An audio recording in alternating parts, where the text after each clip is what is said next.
A faffing around video for making some Hawthorn stroke hedgerow gin. So I've made some other gins recently, gins and vodkas. I've done a sloe, I've done a pomegranate, and what else to do? Oh, I tried it with prickly pears. So, and I noticed something, and it was for Hawthorn gin, and we're really at the back end of the Hawthorns.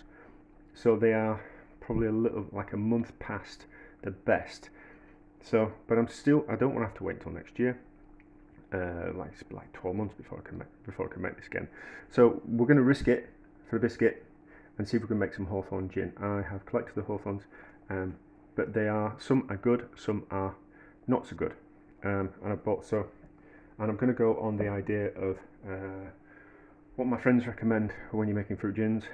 So like a third the weight of sugar to berries, whatever you're using, and then fill the jar up to about there with berries, and then top the rest up with gin and sugar.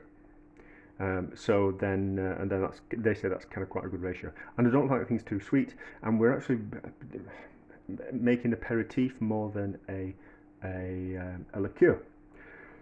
So that's kind of, and that takes about 500 grams worth of berries.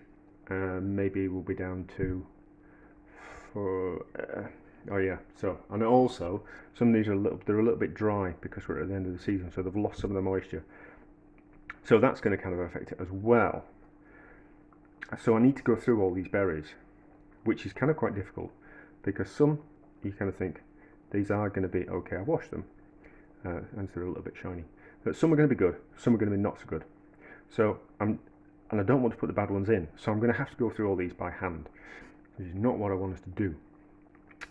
But also by squeezing them, we're going to be able to see how much juice, if any, is still in them, and if they're a little bit bad in the inside. So as long as I know that I can get 500 grams worth of fruit in here, as long as I add 500 grams worth of the squished fruit, and then top up with gin and sugar, we're on the kind of right kind of track. That's my thoughts anyway.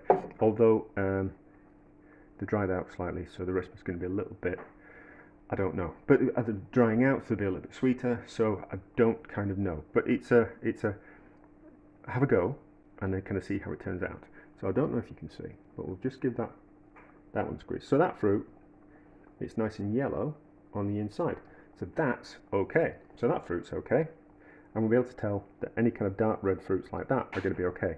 However, some of these darker ones, I don't think they're going to be okay. So if we give that one a squeeze, it's got some brown. You see that brown? That's no good. So I couldn't just add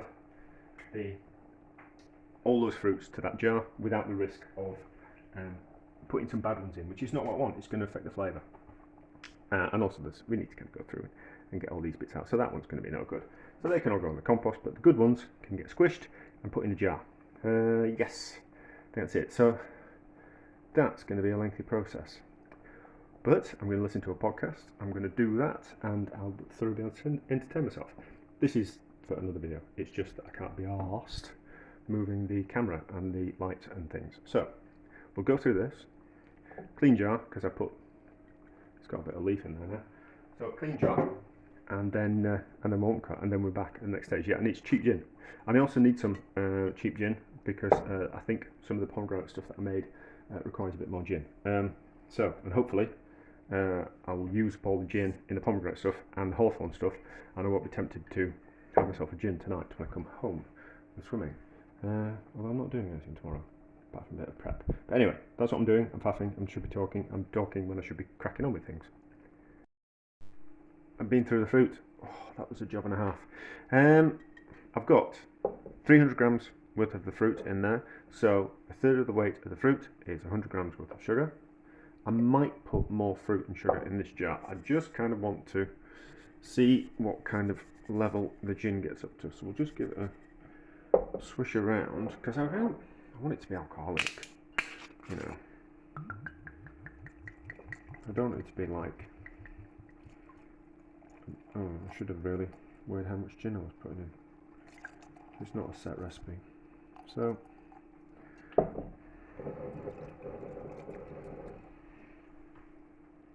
that's going to want some more gin in it.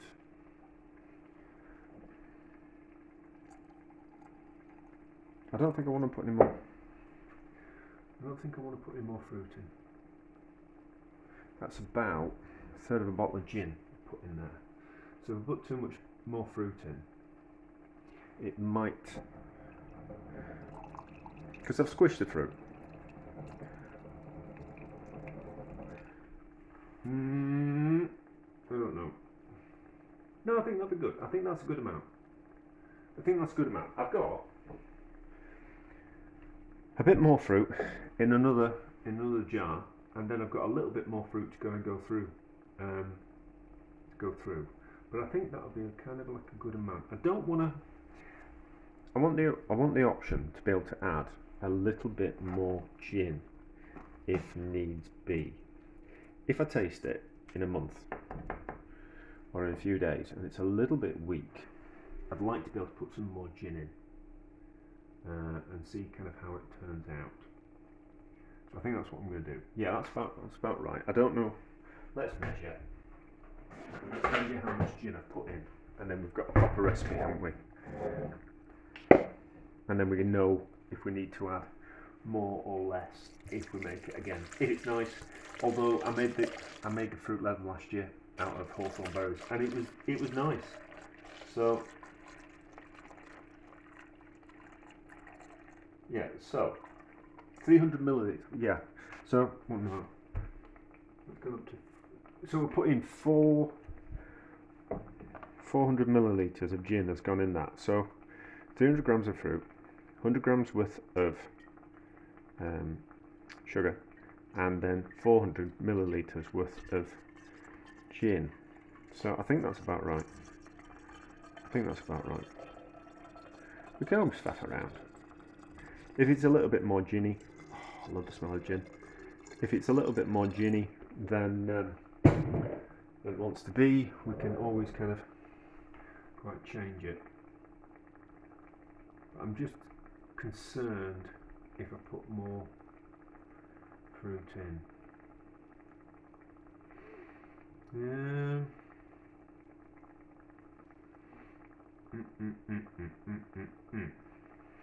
Shall I add that fruit? Right, so I know there's 150 grams worth of fruit in there, so we can add. Let's add 50 grams of sugar to that.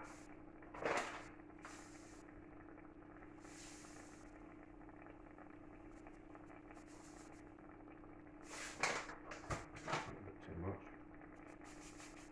Right, so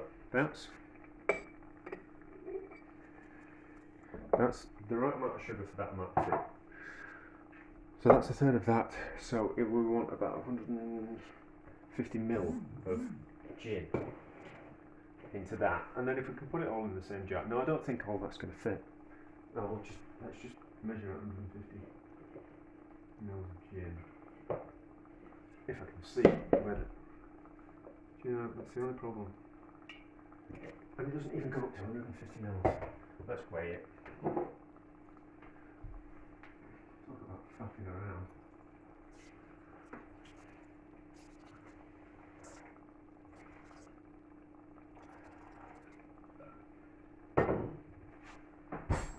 Yeah, that's about right. So about 150 mils is about 150 grams. Let's pour that in. Give a sloosh around. And then think, will that volume fit in there? Probably not. It needs to go into another jar. But anyway, so I think that's about right.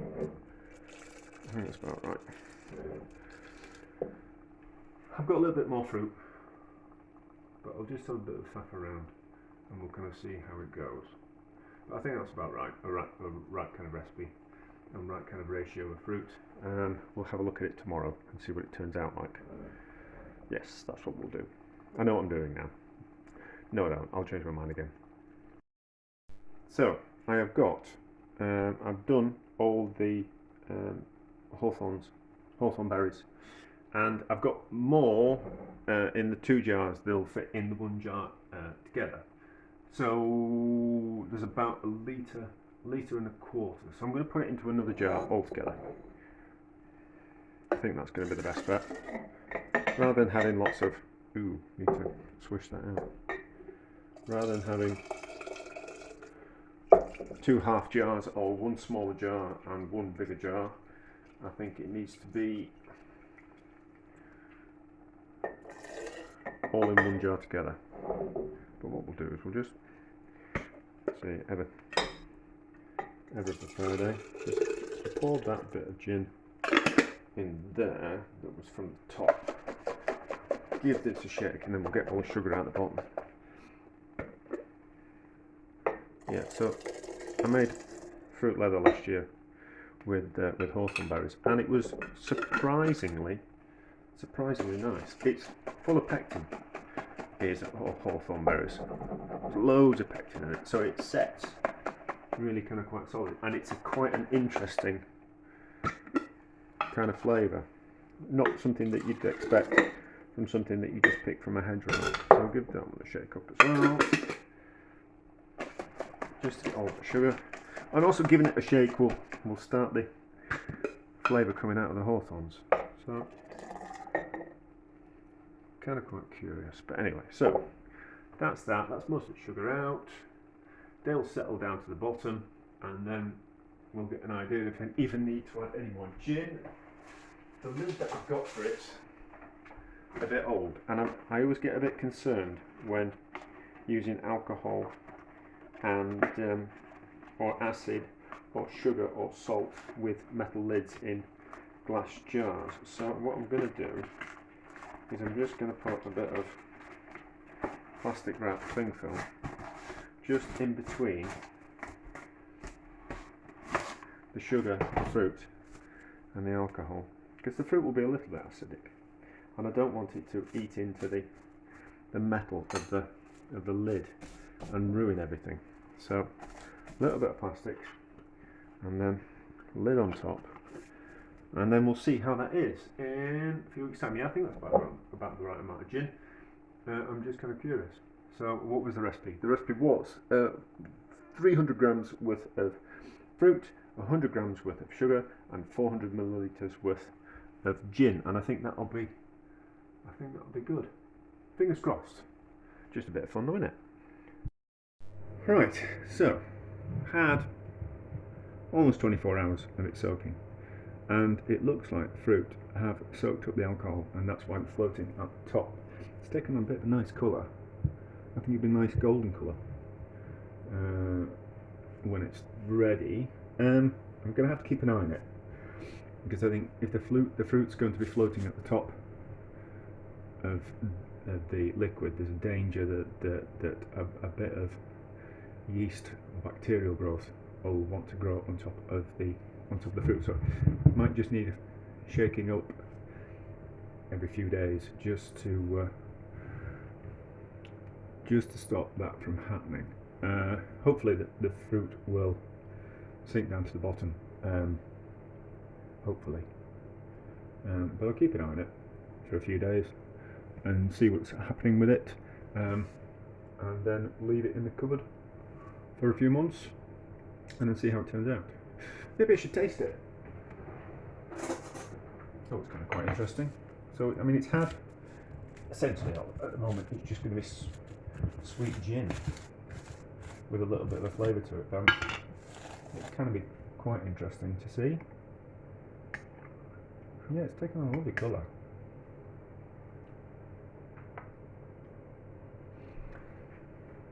That's really nice. That's really nice. I don't know if... Oh, that's going to be good. That's going to be really good. Is that? Those Hawthorns are lovely. Right, so I've got high hopes for this one. Yeah. So obviously breaking the fruit has made it take on the flavour of the Hawthorns a lot quicker than you would if you were just left kind of whole. And kind of, when making slow gin and things, you always kind of want to prick the fruit so the alcohol can get into the fruit and all that kind of stuff. So it's slightly crushing them has heavily worked in favour. probably will make it again next year when the hawthorns are a little bit younger, maybe like a month earlier. We're in the start of November-ish, so like a month before October, end of October, start of October, something like that.